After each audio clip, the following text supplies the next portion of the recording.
What's going on, YouTube? Welcome back to another episode of the Game Changers Podcast. It's your boy, Known G. I'm in here with Boss Man Jay and Mayor Socrates. Tonight, we're about to be getting into the NBA expansion. The NBA today had a meeting, and they have approved 2 expansion teams to come into the NBA. One in Las Vegas, and they're bringing the Supersonics back to Seattle, man. We got some other news we're going to get into, though, but what's going on, fellas? Yo. Yeah, man. So what's your guys' thoughts, man, on these expansion teams and them bringing back the Sonics and Vegas going to have a team? And what would you, I'm going to kick it off like this. Do you guys have a name for the Vegas team? Las Vegas Pimps. Las Vegas Roulette. I don't fucking know. No. High rollers for real though. Las Vegas high rollers. Yeah, that'll work. That's nice. I like that one. I didn't think about that one. I was thinking either the Las Vegas Outlaws or the Las Vegas Spades. Mm-hmm. But that's kind of feminine a little bit. But yeah, I was about to say that'd be a female team. Yeah, it's kind of feminine. But yeah, man, I think it's gonna be dope for Vegas. They already have they're gonna have baseball there with the A's. The stadium's currently being built. They have the WNBA there that's already won championships. And they've won 2 championships, and then you have the hockey team there. So I think it's gonna be good. I think it's gonna be great for Vegas. I've been traveling to Vegas over the last decade. I like going there. I enjoy it, and I think that's a great addition. Being a basketball fan, They trying to make Vegas a straight up like sports city for the most part. You know what I'm saying? Because let's keep it real, gambling and all that shit is going down. Yeah. It's only so long you can scam motherfuckers out again. So yeah, because everything online now. Shit, you ain't gotta go sit at a casino to gamble no more. Yeah, that's true. Yeah, Vegas Appeal used to be that was the place to go gamble when it was illegal in all the states and before all the technology. But now you got the technology, and the states have passed gambling. Most of the states have some type of gambling pass where you can bet in your own state, so you don't have to get on the plane and go to Vegas. So Vegas Appeal is more for people who want to just feel like they're there to do high-end shopping, restaurants, and leisure. It's not or just to say they for, went. Yeah, and the high-end gamblers that have deals with the casinos that go in there with millions of dollars and bet big on blackjack and poker. And poker tournaments. Yeah, that type of clientele. But I was told when I was there, I think the last time I was there last April, one of the Lyft drivers, he had told me that a lot of the high-end Asian market started going to, I think it's Macau in China. Yep, Macau. Yep. Yeah, that's the Vegas version over in China. So I think they just got better deals from the casinos over there. Probably didn't feel like they were getting stiffed out their money as much. So a lot of those guys had left Vegas or whatnot. Yeah, that's where the Wynn Casino, that's where they built their big headquarters at in Macau, and that's their like version of Dubai / Las Vegas. So yeah, high end, luxury in China. Right. But so it's a lot of money with this NBA expansion. But I wanted to get to the part of it where, first off, I got 2 parts of it. First off, the gambling aspect of it. Y'all already scamming us with this gambling shit. We already seeing all this, movement with the players and the rules that you're having to change to make the players actually have to play, or the rules you have to change to make the team not tank, and all this and that, right? Then the other part of that is how many players in this expansion draft are we talking about? Because I don't want to see the bottom end of everybody bench get on these new 2 teams. Let these new 2 teams get a couple stars too. So are we going 6 protected players, 7 protected players? It's supposed to be 8, but they were talking about doing a realignment type of rule change to make it, a lower number than 8 protected players. Because if you think about it, a regular NBA team only play 8 players. Yeah. For the most part. You know what I'm saying? For the most part.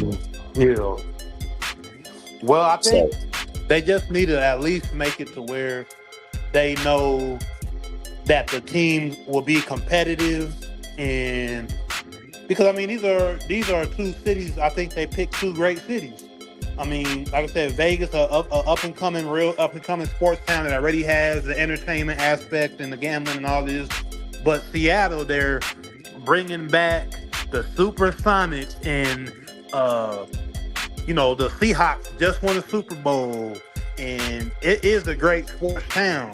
And I think that they're reviving that old Supersonic, Gary Payton, Sean Kemp, Devlin Shrimp. You know what I'm saying? And wouldn't it be great to even see maybe KD end his career? Kevin Durant end his career in Seattle where he started. Okay, yes, the nostalgia is what you are describing. That is cool. The nostalgia of the league. We remember the Supersonics as a team as when we were growing up. But let people know that OKC is the Supersonics. OKC is. That's true. Right. I forgot that. You right. But with that being said, the hurdle for the NBA right now is finding investors in Seattle. There's only one investment group in Seattle. Of course, there's a lot of investment groups ready to jump in Las Vegas, but Seattle, you actually got to be from that area to even want to be up there like that, for real. Because I was just about to say, but that's Washington just one dumb. I don't see how nobody live. That's so depressing, bro. It's always raining. Yeah, it definitely is it's a niche market for sure. I mean, Portland. I mean, that's why you only have the Blazers up there. It's like it's not really. I mean, obviously that's Oregon, but just the Northwest of the United States, it does have a certain appeal to it. But Seattle, in a sense, is a great sports team. The Mariners got a great history. The Seahawks have had a recent great history, not so much when we were younger. But I think it's a great town. I think they can get investors because, hey, if they start winning, they're going to get support. I think the investors they'll make great on their make a great return on anything that they put into the franchise.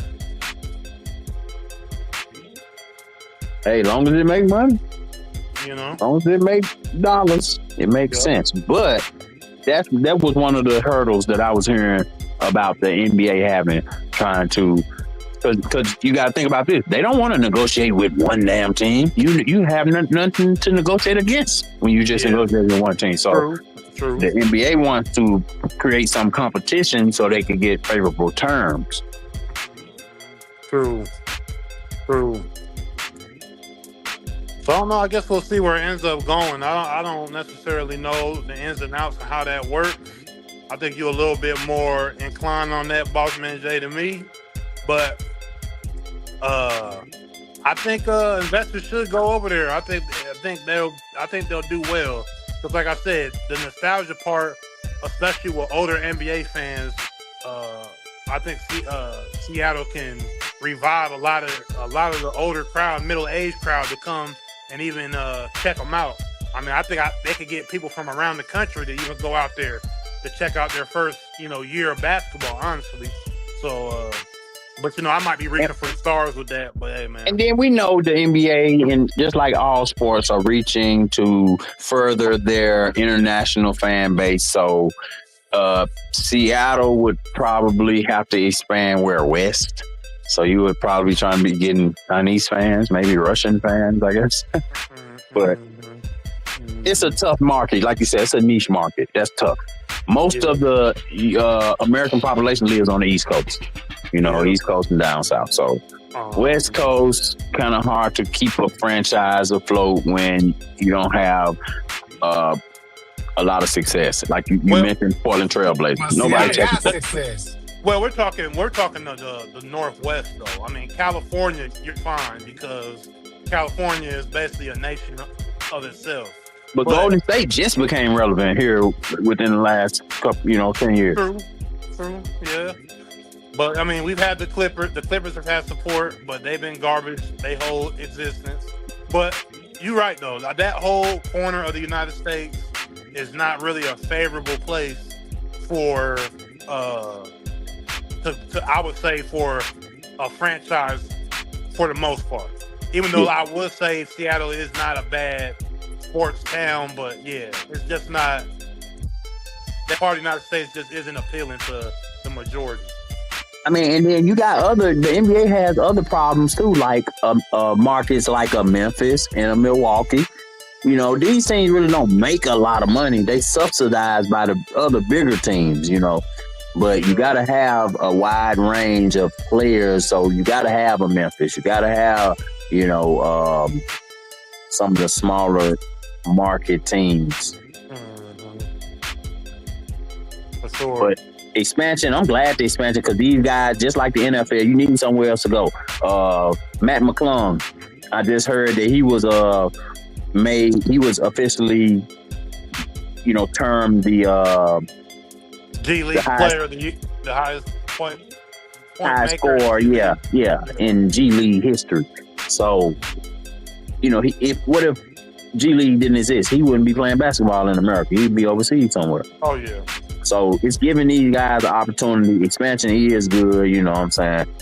And as far as the investors go, anytime you linking your money to the NBA or the NFL or one of these sports agencies, you're going to make money in America because the American public loves to be entertained. So you're going to make money. Thanks. We saw the Lakers get sold for $10 billion. Jerry Buss bought that motherfucker for $75 million. Like, man. You know? And if Jerry Jones ever does sell, if Jerry Jones ever sell, he might get 20. So who knows? Goodness. But yeah, money to be made, man. Expansion coming. NBA, we looking forward to it. Next topic we can come up with is, man, have y'all seen first? Who did you want to talk about? No, matter of fact, let me give you the floor. I think we were going to get into the Cam Thomas. Cam Thomas, man, that was so crazy to me, bro. Bro bet on himself. Everybody saw him last year. He like a instant offense type of guy. He was, you know, Cam Thomas just some would say a fire starter, fire thrower, ball hog type of player. You know what I'm saying? But he was putting up numbers with the Brooklyn Nets. They couldn't find a trade partner for him. I mean, you know, to trade him to. So they ended up waiving him. He ended up signing with the Milwaukee Bucks. He bet on himself after the Brooklyn Nets had already offered him a 2-year, $30 million contract. So that's $15 million a year. Then they offered him a $9.5 million, you know, that was his qualifying offer. He denied both of those. He wanted, so you at least need to get more than $15 million a year, bro. Because they gave you 2 years, $15 million. And you turn that down, bet on himself. Ended up signing with the Milwaukee Bucks. They only lasted 18 games with Cam Thomas, man. So he back on the market. They waived him. He back on the market.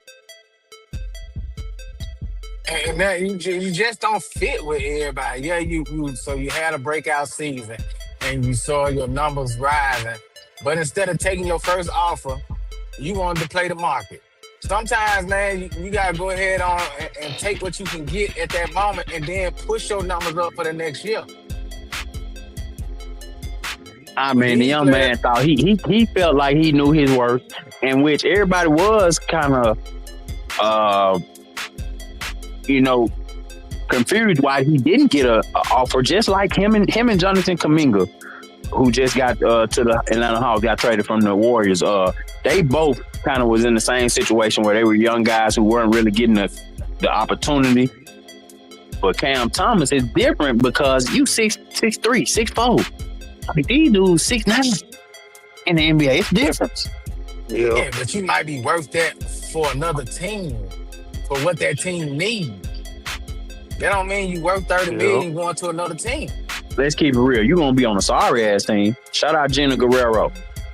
Shout out Gina. Thank you. He did the same thing fucking Schroeder did. And now look at him. He down there to play for every team in the NBA.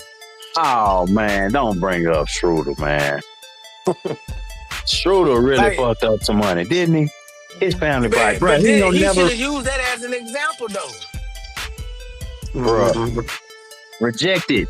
Dennis Schroeder, if y'all didn't know, rejected an $84 million deal with the Lakers, and now he on his 19 cents. So this is a clear case of when keeping it real goes wrong. Yeah, you thought you was worth, but these folk offered you 84. You wanted to be greedy and ask for 100, but you wasn't worth 100 to the Lakers, and you damn sure weren't worth 100 to nobody else. The Lakers was overpaying you. Yeah. Man, I feel bad for Schroeder, man. I feel bad for No, Schroeder. I don't. He did that to himself. Damn, Schroeder could have had that money, man. That's generational money. And I know he made, I think he was under contract for, what was it, $6 million last year or something? It was nowhere near what he was actually asking for, what he would have got with the $84 million deal. But Schroeder, oh, there we go. It says Schroeder really knows his worth by turning down $84 million for $5.9 million. Money really isn't everything. He is very good at mathematics. And that's the internet trolling. You know how they do. Yeah. So my thoughts on this are, I was not to get off subject. I like to do that a lot on the show, man. But I like to bring examples of certain things and then tie them back into what we're talking about. And so I was watching. I was on Instagram, doom scrolling, just scrolling, and then I seen the Mr. Six Man, Lou Williams, playing against Gilly the King, and just showing that the level of Talent. of talent compared to regular people from a pro player in this sense, the NBA, and how the man didn't have to take a dribble, right?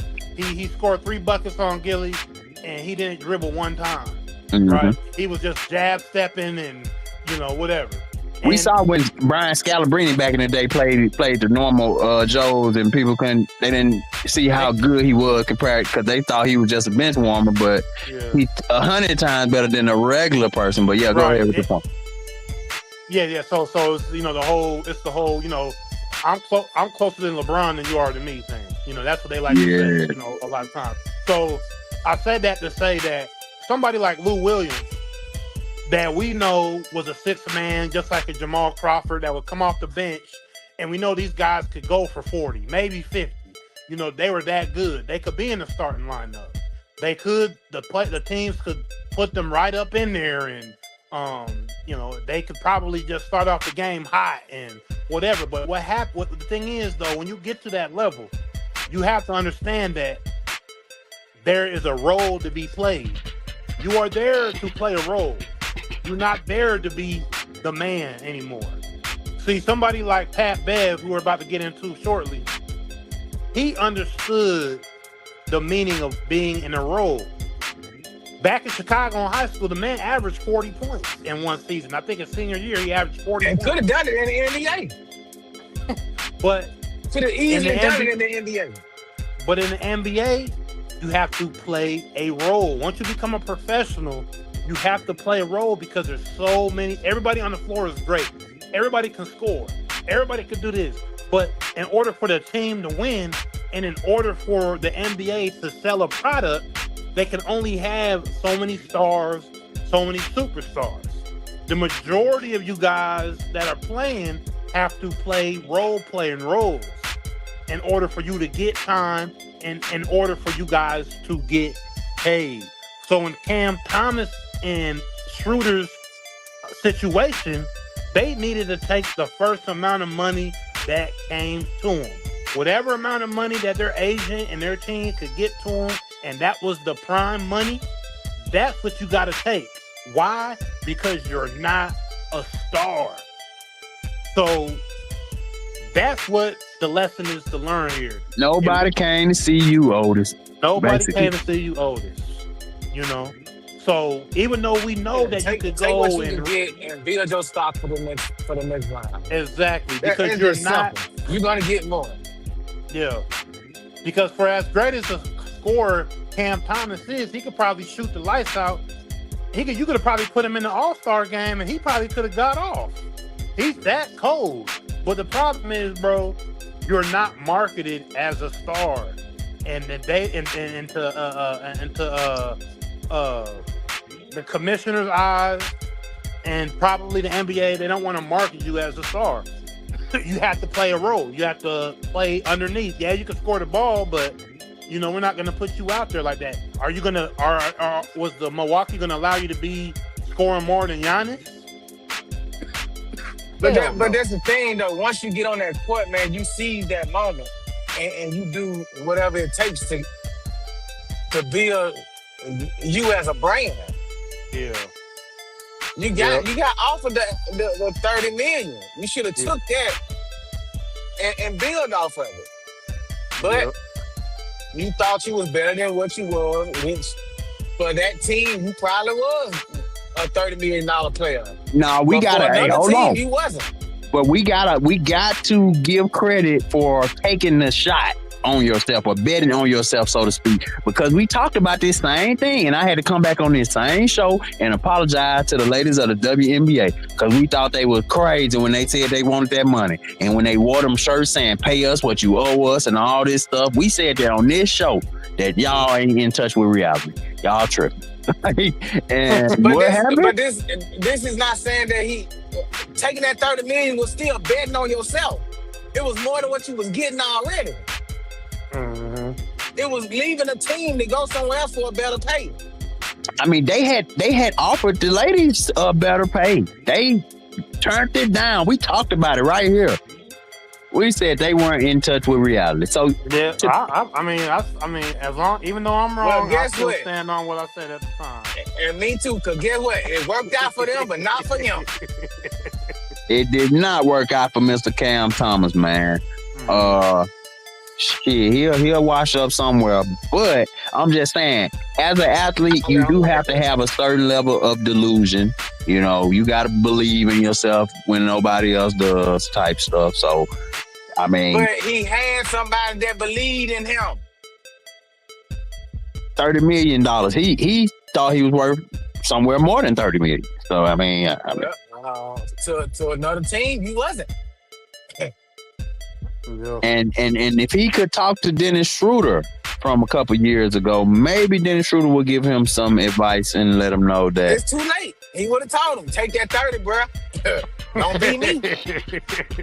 I saw a meme on online, and it was about it was Tyrese in a movie, but it was on Baby Boy or something when he was like, no, and they were saying this is Dennis Schroeder begging the Lakers to put that $84 million back on the table. He's like, no, I'll take it. Please, I'll take it.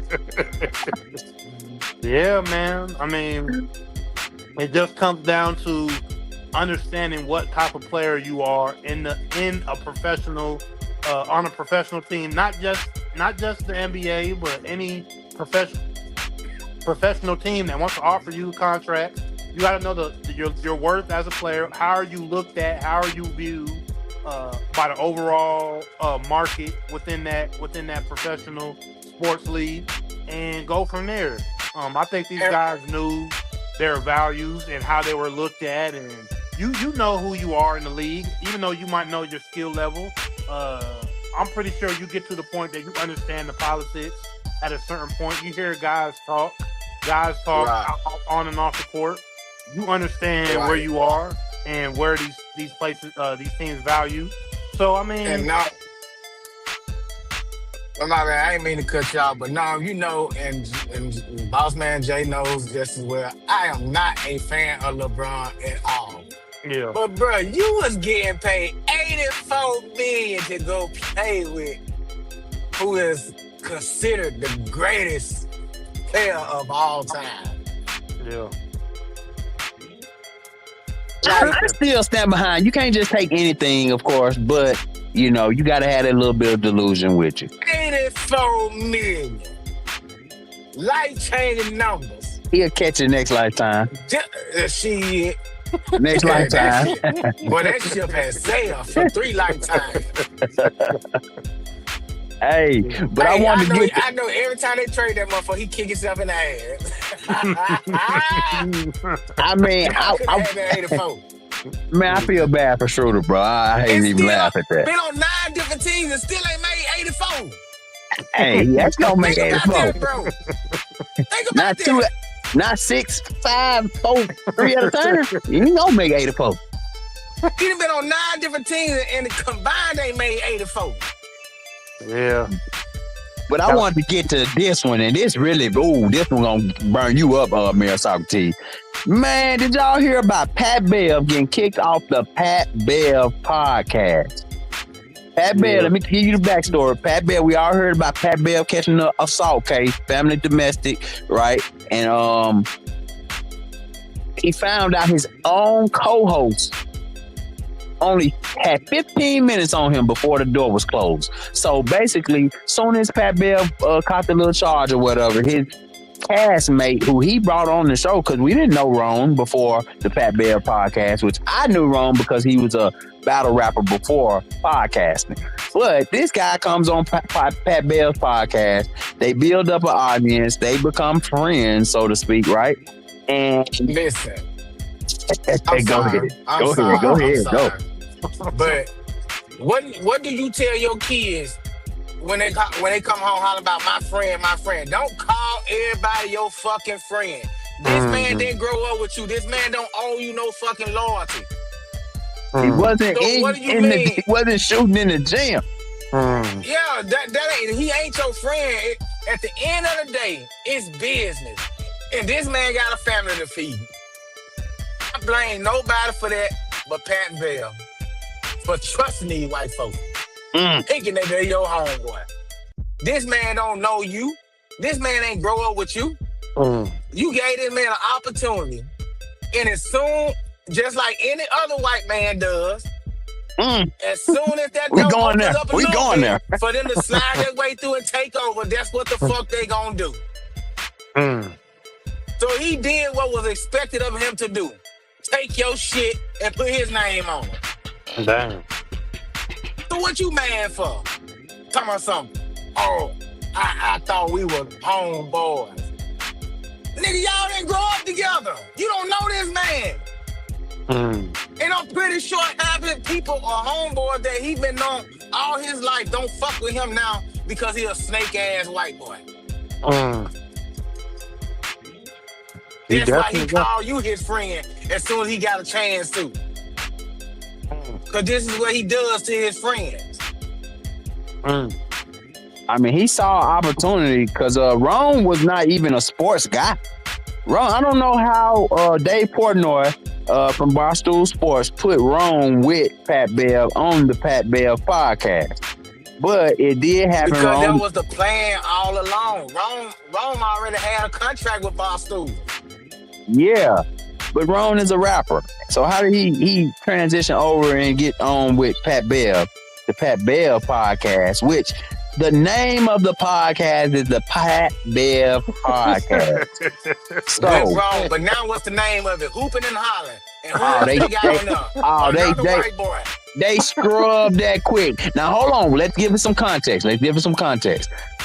Jason Williams, the other white boy, is a NBA OG. He actually was on another podcast called The OGs, who didn't really get a lot of traction. So he ended up being put on with Ron and Pat after the podcast was kind of already built.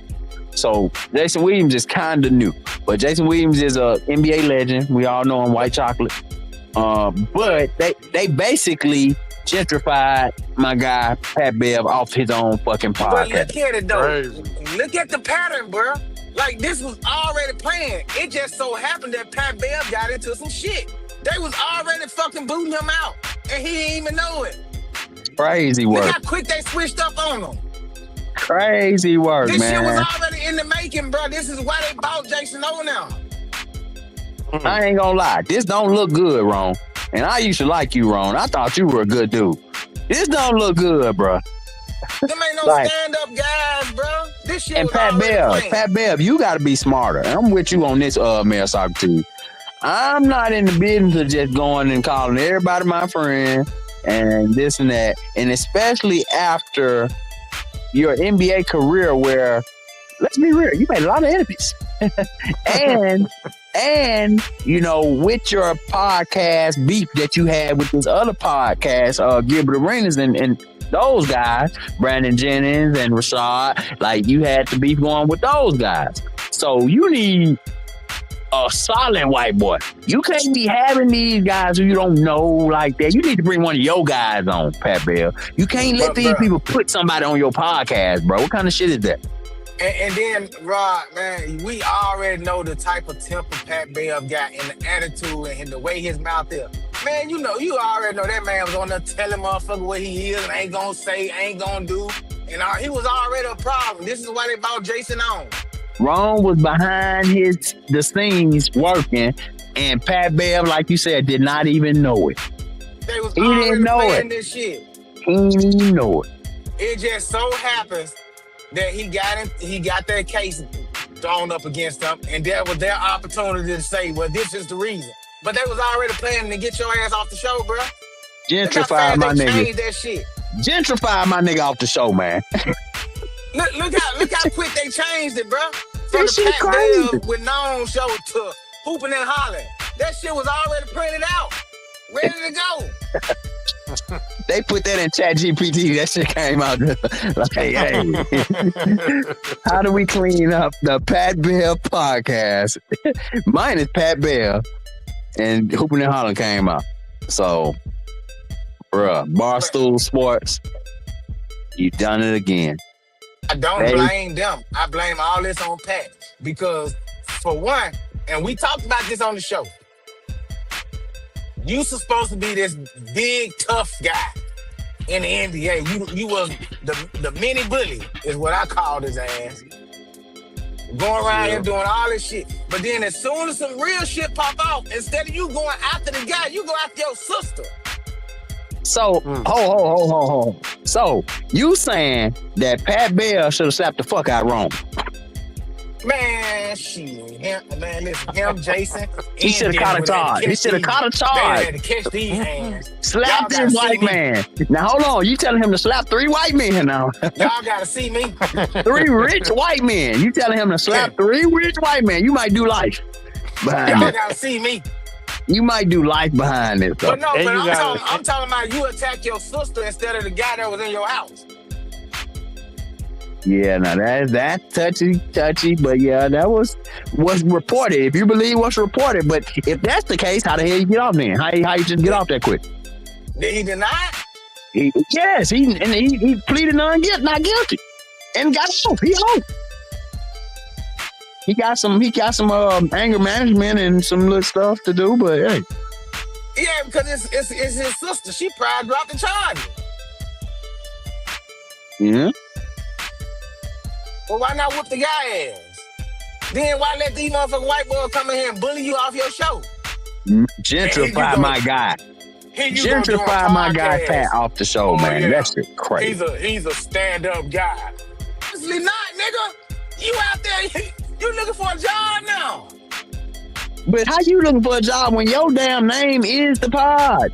Your name is the pod, bruh. I don't get it. Let's go and make another one. Make another the Pat Bell podcast, and everybody from there gonna go over there. Because I guarantee you, nobody likes the way that this went down, bro.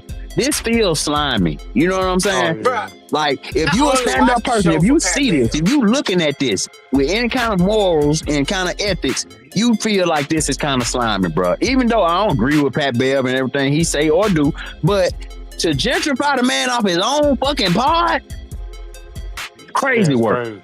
Yeah, crazy. Yeah, I only watched the show for him just to see what bullshit he was gonna say. That was the only reason I watched it. I haven't watched it since he been off it. I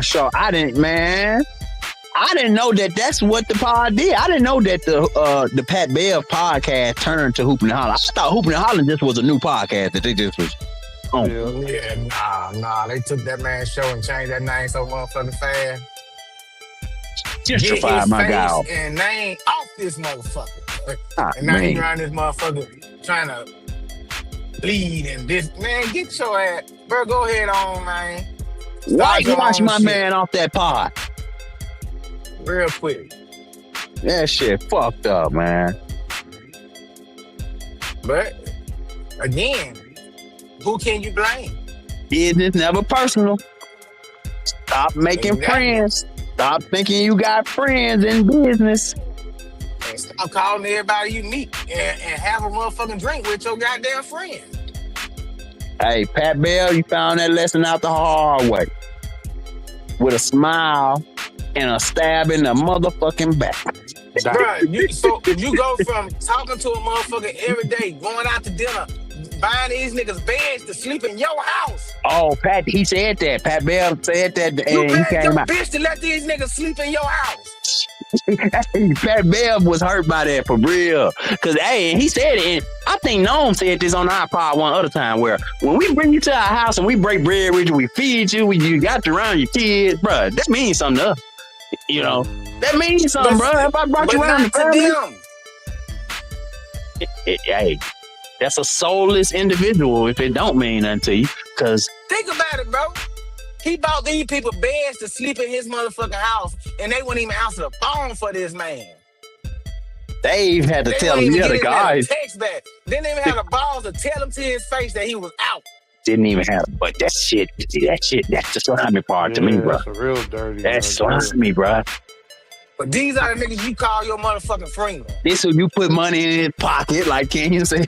You put money in his pocket. You broke Man, bread fuck it, with you him. fed these motherfuckers. You They slept fed in them. your house. Literally fed him. Literally. In more ways than one. Like, come on, bro. That's the thing I'm saying. When I make money with you, bro, you family. We make money. If we make some money together, oh yeah, we family. Yeah. You help me take care of my family on a scale like that. Come on, bro. I just feel like some kind of loyalty is deserved in that kind of situation, to be honest. You know what I'm saying? But that's the problem. That's the fucking problem. There was never any. To them, it was all a business. Shout out To Reed Pat, Dion, my it was boy a Reed Dion. relationship. My boy Reed Dion pulled up in the comments. He said Jay Will and Pat Bell. Oh no, Jay Will. They gentrified Pat Bell out of there, and we ended up with hooping and hollering Jason Williams with Pat Bell. Used to be sidekick Rome. They gentrified the pod. They gentrified it. So yeah. Man, White Pat wash. Bell should have been asking questions when they bought Jason Williams on that motherfucker. What we need him for? We were doing fine without him. What we need a third for? Well, wait a minute. I think Jason Williams was brought on. Pat Bell, all three of them was on at one point, and Pat Bell was cool Exactly. with it. Before Pat Bell caught the charge, and then when he caught the charge and was gone away for a little while, they cooked up in the background. Probably wrong, because I don't see Jason Williams. I don't know. But now, Rob, what I'm asking is, all three of them was on there at a point. But before Jason came along, it was just Pat Bell and Rome. So Yeah. my question would have been, what do we need a third for when we doing good without it? because he's What an is he here NBA for? legend. He's an NBA Don't give no OG. fuck, so am I. NBA OG. It's a different era than Pat Bell. It was good. It was actually a good show with Pat Bell, Ron, and Jay Will on it, bro. It really was. Man, but I'm saying if I was Pat Bell, I would have been asking questions then. I mean, but you're trying to grow the pod, so maybe you We've think already grown. you, The name is there. You always can grow more. They ain't the biggest pod in the space. Nigga, They- obviously the shit that he was trying to do wasn't working. So stay your ass over there. Ain't nobody asked you to come over here.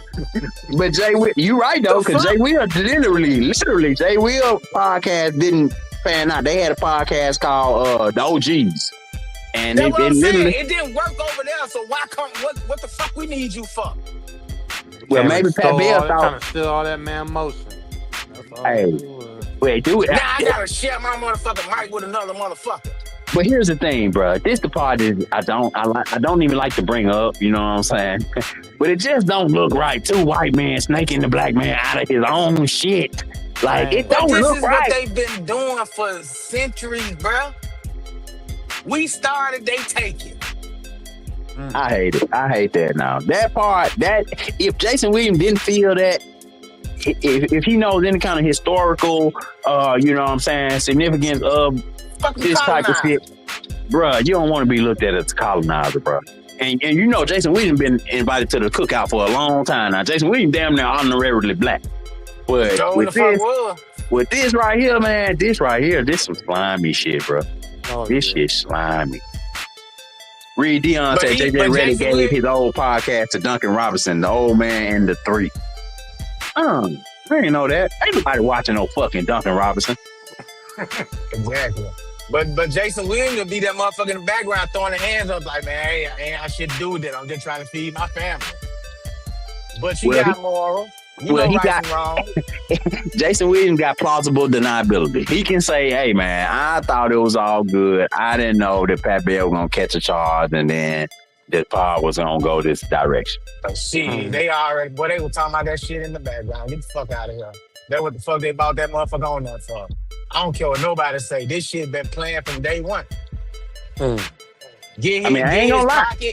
Get his pocket, arrogant, always talking shit, always screaming and yelling and cussing and saying what he ain't gonna do. We gotta get rid of this motherfucker. I'm gonna tell you one thing. They move quick as soon as he thought that motherfucker. That's what I'm saying, bro. It was already done. That's what I'm saying.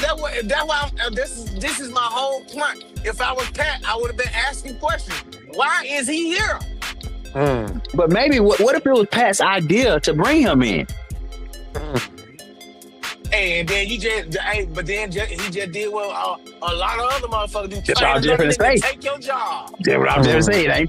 He won't be the first. I ain't gonna be the last, cause he didn't know that was gonna go like that. But Pat, stay out of trouble, man. Stay out of trouble. You would never.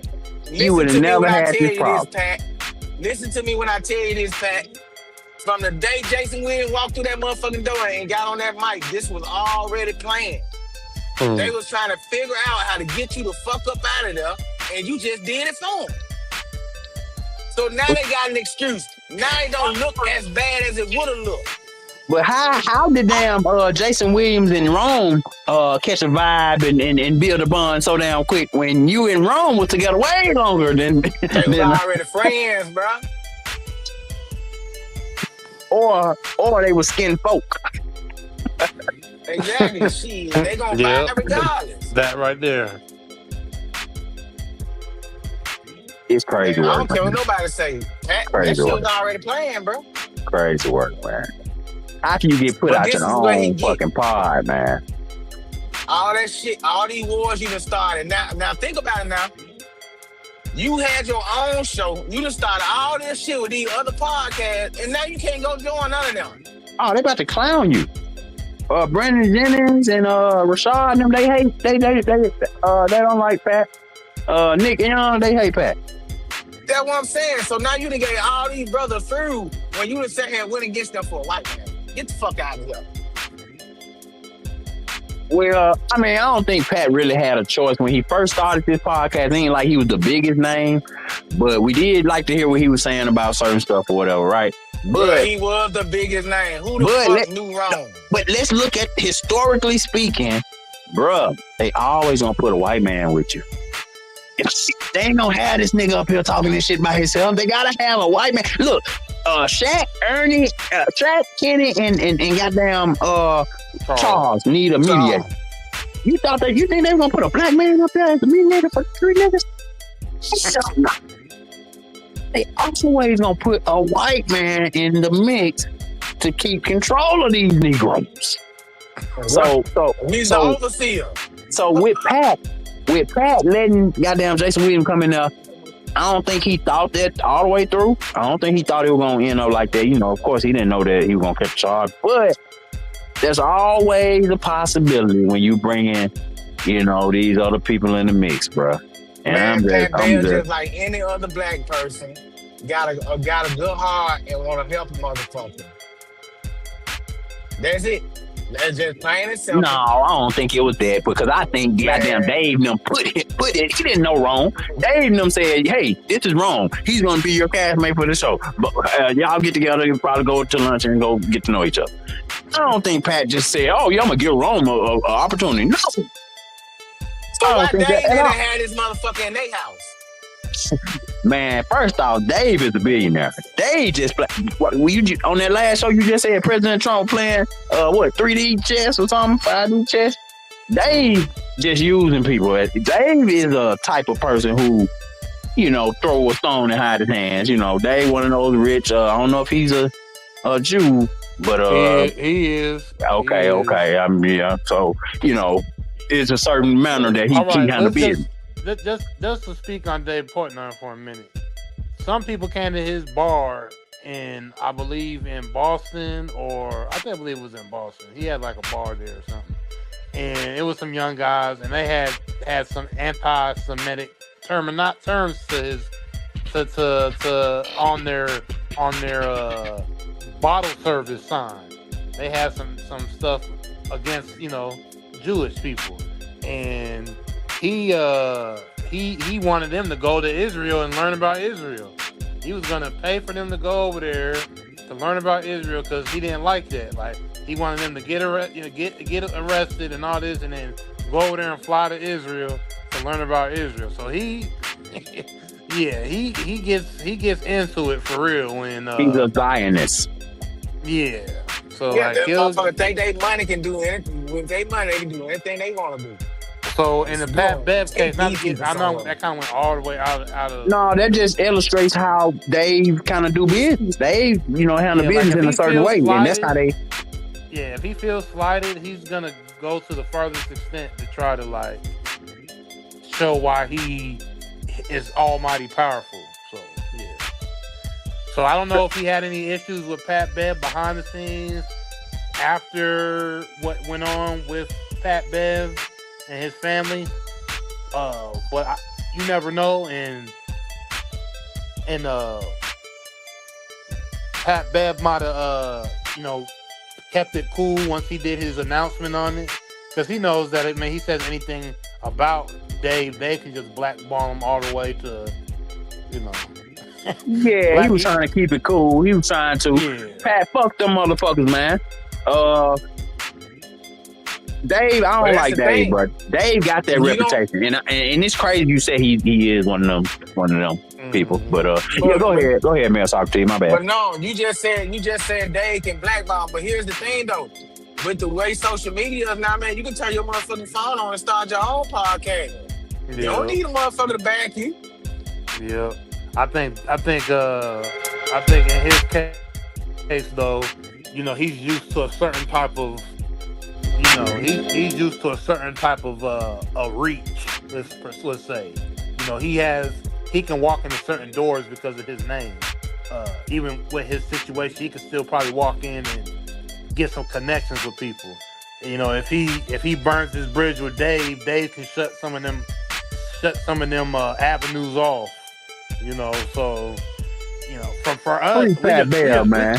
we just everyday guys giving our opinion that we don't we don't give a damn about somebody trying to shut our avenues off. Hey, we coming from the bottom anyway, trying to make our stuff happen.